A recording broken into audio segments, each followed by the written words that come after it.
Hello everyone, this is xRaga9, and this is going to be a Guardian build video about a build that I have recently come up with and been running quite often in high tier PvP called Soldier's Meditation Guardian. I took some inspiration from the Engineer meta build that is Soldier's Engineer, and saw, hey, they're doing this thing where they can have really high damage, but also really high toughness because they're utilizing intelligence sigils, and I thought, that's a pretty good idea. I should be able to port that over to my Guardian, and what do you know, I did, and it worked really well. So, that is the build that I'm going to show you guys today. So I'm running Hammer, Mace, Focus, with intelligence and energy sigils on both sets. This is to ensure that every time we switch weapons, we can take advantage of the fact that we have those guaranteed crits to hit our very powerful low cooldown abilities. So in the case of Hammer, that's Mighty Blow, which is 1500 damage base and crits really, really hard. And then on Mace, we have Protector's Strike, which is a block, and also if the block is hit, it's 1500 damage around you base. So this is really powerful because most people will see, oh, this person's really tanky and durable, they're probably not going to hit me very hard, and then they get hit for like 3.3k damage on a crit, which just explodes squishier classes. So this build has a lot of power behind it without sacrificing survivability, and that's what I think makes it so powerful. For Rune, I personally run Melandru. I think this is the one part of the build you can pretty much swap to whatever you want. I personally keep coming back to Melandru because of the reduced incoming condition duration and the stun duration. The reason I think this is really good right now in the current meta is because there's a lot of coincidental conditions that have very low duration because not many people are speccing for high duration of conditions. And what this means is we can just let those conditions kind of tick on us because we have a decent HP pool without wasting any cooldowns, and they just kind of fall off very quickly. So we don't have to blow cooldowns, and cooldowns are very important to this build. For Amulet, we obviously have Soldier's Amulet because that's the whole point of the Soldier's Meditation. And then we get on to the traits. For the traits, I'm going with a Valor, Honor, Virtue setup. In Valor, I have Smiter's Boon, Strength in Numbers, and Monk's Focus. The reason for each of these is Smiter's Boon procs Monk's Focus, so it's extra healing every time we use our heal skill and as damage around us, and that actually is relevant, as I will explain in a bit. Strength in Numbers for a little bonus toughness while we're in combat, and Monk's Focus, which is basically the backbone meditation skill.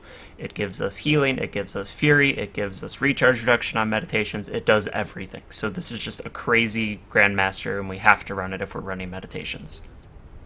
In the Honor line, I'm taking Invigorated Bulwark, which is reduce mace skill cooldowns by 20%, and also gain healing power up to 10 stacks of this Invigorated Bulwark buff every time we block while wielding a mace. And with things like Shelter, where we're blocking for 2 seconds, we can rack up that bonus very quickly and get bonus healing power to help the symbol on Mace, which is pulsing regen on us, for example, heal us more, or if we pop Virtue of Resolve, we'll heal more. So this is very, very useful for us.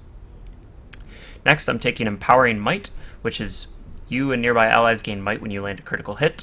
This has a 1-second ICD, but it is kind of just some background might generation. We aren't critting very often because we have soldiers, but every time we do crit, like every once or twice, we'll at least gain some might. So it's just a little bit of extra might generation for yourself or around you in an AoE if your teammates are nearby. So it's kind of just coincidental might. It's just helpful. And then finally, we have Rid of Persistence. Symbols last longer, are larger, and heal allies. So this is basically extra sustain, extra damage, zone control, and it's just overall very good because it lasts longer. Finally, in Virtues, we have Retaliatory Subconscious. Gain Retaliation and Aegis when we are CC'd, essentially, every 30 seconds. This is helpful because it's 1 extra block, it's a little bit of retaliation. It's just something that happens, it's a passive, it's nice. Absolute Resolution. Activating Virtue of Resolve removes conditions, which is 3 conditions from us and nearby allies, and Virtue of Resolve's passive effect is stronger, so while it's on passive, we'll just be healing in the background for more HP. And finally, Indomitable Courage. Gain stability and break stun for all affected allies of your Virtue of Courage when you pop it. Okay, so now that we've gone over the build and traits, let's talk a bit about the strengths and weaknesses and the playstyle of the build, how to actually play the build. So, I'm going to just get this out of the way right now. If you're one of those people that likes to rotate around, decapping, +1ing fights, stuff like that, this build is not for you. We don't have the mobility to do so, and frankly, you're not going to be rotating a lot outside of absolutely necessary situations. So don't expect to be running around from point to point with this build. It's not going to happen. And that kind of ties into the first weakness of this build, which is extremely low mobility. This build, while it isn't necessarily a true bunker, does play very much like a bunker. You don't have a lot of mobility built in. Your one mobility skill is Judge's Intervention, and because that's a stun break and also can be comboed with some of your other abilities, you don't really want to waste that to be mobile. So I would say don't do that very often, and you kind of just have to accept you're not going to be rotating quite a lot with this build. The next weakness would be it is susceptible to extreme focus. What do I mean by extreme focus? I mean like someone pops a Lich form or a Rampage, although Rampage is much easier to deal with. It's when you have the situation where it's Lich form or Rampage plus other people focusing you, you're gonna drop. No matter how many cooldowns you have up, you just can't sustain. You do have a lot of sustain with this build, but it isn't impossible to kill you. You are going to drop if you take very, very heavy focus from the enemy team. It's just kind of one of those things you can't avoid no matter how tanky you are. The final weakness is the cooldowns matter a lot. And what I mean by that is that you have to make every cooldown you press on this build count. Whether that's removing a condition, whether it's doing damage, whether it's swapping weapons, whether it's popping a virtue, all of these things, you have to think about what are the implications of this. If I waste my stun break here now, or if I waste my condition cleanse here now, is that going to impact me later in this fight? Because that thing does matter very heavily with this build. You need to make those decisions in basically a split second while you're in the middle of a fight. While yes, this build has a lot of durability, it has a lot of Condi cleanses and all that stuff, you do have to make each of those matter to actually play it efficiently. But that being said, let's get into the strengths, because I think those tie in well to this. This build has a very high burst potential. I say potential because a lot of this build's burst is gated behind the intelligence sigil procs. So when you switch weapons is when you have your highest burst potential. You have things like Mighty Blow on Hammer or the Protector Strike of the Mace. You want to use these abilities right when you have the intelligence sigils, right after swapping, if you can, because that is the highest burst you can possibly output. So if you combo someone, you can do a Mighty Blow, also with a Smite condition, also with XYZ other thing, or even just auto attack sometimes with Hammer. And these things will hit very hard briefly after you make that weapon swap because of the intelligence sigil. So if you want the burst, you have to play like you want the burst. You have to know what your burst skills are and when your windows of opportunity are to use that burst. The next strength of this build is that it can survive 1vx for quite a while depending on the enemies.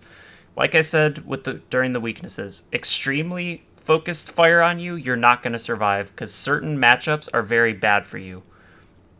And I'll get into those in a little bit. But if you are against certain classes that don't just burst you down or apply condis over and over and over and over again, then you're going to be okay for quite a while. This build can survive at least 30 to 45 seconds, I would say, against multiple people, which isn't like amazing. It's not like DDLE with Celestial, but it's good enough. If your team cannot rotate within 30 to 45 seconds, either they're preoccupied heavily at another point, or they're just not rotating at all, in which case you've probably lost the game anyway.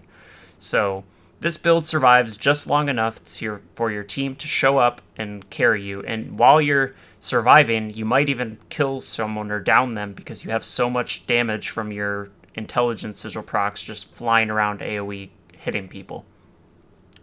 The final strength of this build is that it has a lot of Condi cleanses and stun breaks. A lot of them. You have a Condi cleanse on your Virtue of Resolve, Smite condition, your Shelter procs Smite condition, so you have another Condi cleanse there. You have Contemplation of Purity, which is a full Condi cleanse and conversion to boon. You just have all of these ways, and then if you renewed focus, you have another way to pop more Condi cleanses. You have a Condi cleanse on your focus 4 bouncing back and forth between you and enemies. There's a lot of Condi cleanse in this build. As for stun breaks, you have your Virtue of Courage, you have your Contemplation of Purity, you have your Judge's Intervention. Renewed focus can reset all these, and even if it's not a technical stun break, you have your focus 5, which is 3 blocks, and that's a pseudo stun break because it can maybe buy time for some of your other cooldowns to come up. So it's kind of like a stun break without being a stun break. And with all that being said, those are the strengths, that's the weakness, that's the play style. Let's talk about what this build is good against and what this build is bad against. So this build is really good against a lot of the meta builds actually right now, but there are a few that just absolutely roll over this build. It's not even close. You want to avoid them if you can. Those main builds would be PU Mesmer. PU Mesmer does horrible things to this build because the Condi cleanse is not enough. There is too many Condis repeatedly getting added onto you, and you cannot deal with that much. The same kind of happens against Celestial Signet Necro because there's just too many Condis over and over and over again. You can't really keep all of them off you long enough, so you just inevitably melt. And it's really unfortunate, but that's just how it is. Even with all this Condi cleanse, we can't survive forever. Dagger Ellie, which is one of the big ones right now, I think goes about even with this build right now, in my experience. Like, you will sustain for quite a bit against a Dagger Ellie if you play well, but they will outsustain you over a very, very long period of time. So you can keep them busy, but not indefinitely. Eventually, you're going to either have to bail out or hope a teammate shows up because you're not going to survive forever. What this build does do well against, however, is Thieves. It does really well against Thieves because of the high burst and all the blocks and stuff like that. It also does well against Warriors for the same reason, because things like Rampage don't really matter when we just block or blind them constantly. They really can't do anything to fight back. And other things like Rangers or NGs, it's kind of just varies on their builds. Some builds do better than others, like Condition Ranger doesn't do great against this because they kind of just use all their traps and then we counteract them immediately with our Condi Cleanse and then they don't do anything for a while. But overall, this build does fit a pretty good spot in the meta. I would love to know what you guys think about this build, and I hope to see more people running it because I think it does have a place in the metagame right now, even more so than maybe the current meta builds for Guardian do, in my experience. So, I'd love to know what you guys think. If you have any feedback or thoughts, feel free to leave them in the comments below. I'm also probably going to make a Reddit thread, so if you want to leave comments there, feel free, and I'll be looking for feedback and suggestions and stuff like that. If you like this video, feel free to leave a like or whatever, and I will see you guys in my next video. Thank you for watching.